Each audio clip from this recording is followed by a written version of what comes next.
Single मदरको पीडा। 20 वर्षको कलिलै उमेरमा घरमा मेरी दिदीको बिहेको कुरा आयो। उसको मन अँध्यारो थियो, तर सबैको मनमा खुसियाली छायो। बुवा आमाले हेरेको केटाको बिहेको आग्रहलाई उसले नकार्न सकिन। हुन्छ, बिहे गर्छु भन्ने बाहेक उसँग कुनै उपाय थिएन। अहिले जस्तो हुन्थ्यो भने उसले मलाई अझै पढ्ने रहर भन्थ्यो होला, तर त्यो 1 दशक अघि हजुरआमाले पनि भन्नुभयो, नातिनी यही नै हो छोरीको झोला। बुवा आमाको जे जस्ता कुरा पनि मान्नुपर्छ भन्ने मानसिकता थियो। जिन्दगीको एक महत्त्वपूर्ण निर्णय लिनुपर्दा मेरो दिदीको मनमा बिजेको थियो त्यही खुसी हो। ऊ एक अनजान व्यक्तिसँग आफ्नो सम्बन्ध गाँस्दै थिए। आफ्नो भाग्यमा जे लेखेको छ त्यही हुनेछ भनेर आफूलाई सम्हाल्दै सामान्य रूपमा लिए। केही समयमा नै मेरी दिदी आफ्नो श्रीमानको घरमा उसलाई लक्ष्मी मानेर भित्र्याइयो। नयाँ बुहारीका रूपमा उसलाई खुसीका साथ स्वागत गरियो। ऊ दङ्ग थिए आफ्नो नयाँ जीवनसाथी जीवनमा आउँदा। ऊ सधैँ खुसी थिए भिनाजुको छत्र छाया पाउँदा। सोचे भन्दा छिट्टै नै उनीहरूले एकअर्कालाई बुझे। सुख दुःखमा एकअर्काको सहारा बनी मिठा सपना बुने। खुसी धेरै वर्ष टिकेन। दुर्घटनामा परि भिनाजुको ज्यान गयो। दिदीको गर्भको सन्तानले बुवाको मुख नै नदेखे। श्रीमानको अकालमै मृत्यु हुँदा दिदीको मन असाध्यै रोयो। हाम्रो समाजमा नारीको अस्तित्व नै पुरुषमा परनिर्भर हुने रहेछ। जुन दिन उसले श्रीमान गुमाई त्यो दिन नै मेरो दिदीको अस्तित्व नै खरानी भएछ। हिजो लक्ष्मीका रूपमा जहाँ उसलाई भित्र्याइएको थियो त्यही नै तिरस्कार सुरु भयो। उसले सोचियो अब यो संसारमा आफ्नो भन्ने को नै बाँकी रह्यो। श्रीमान गुमाएको पीडामा श्रीमान खाइस भनेर आलो घाउमा नुन छर्कन आए। ती चम्किला दिदीका दिनहरूमा एकाएक कालो बादल मडारिएर अन्धकार छाए।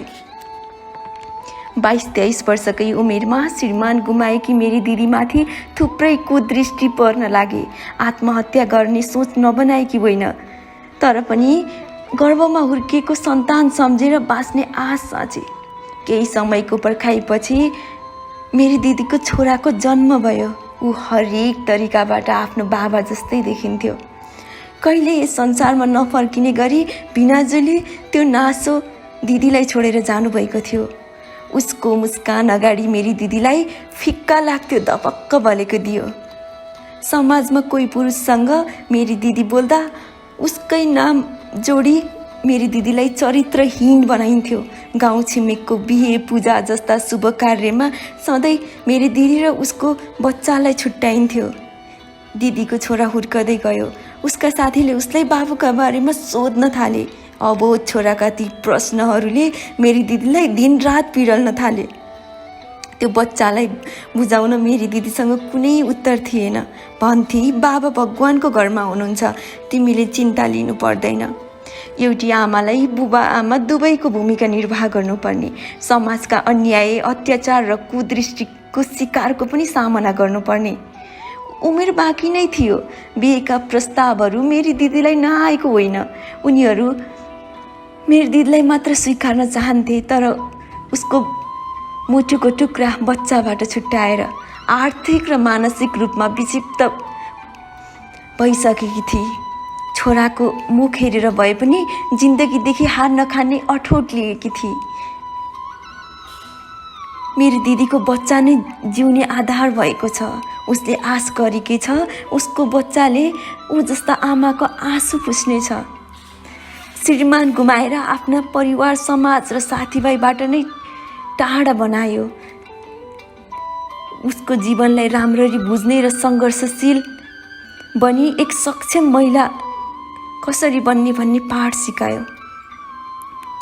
मेरो दिदीको छोरा 16 वर्ष पुगेपछि मेरो दिदीकै नामबाट उसले नागरिकता सहजै पाओस्। आशा छ त्यो जीवित आमाको अस्तित्वलाई सहर्ष स्वीकार गरी उसका स्वर्गीय बुबाको बारेमा प्रश्न सोधी त्यो घाउ फेरि नबल्झाइयोस्।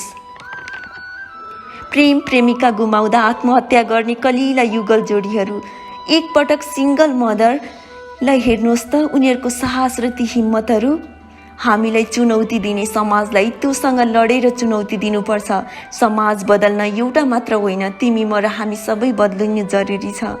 कोटी कोटी प्रणाम ती सिङ्गल मदरहरूलाई, रोग शोक र भोकले ग्रस्त हुँदाहुँदै पनि आफ्ना सन्तानका लागि बाँच्नेहरूलाई।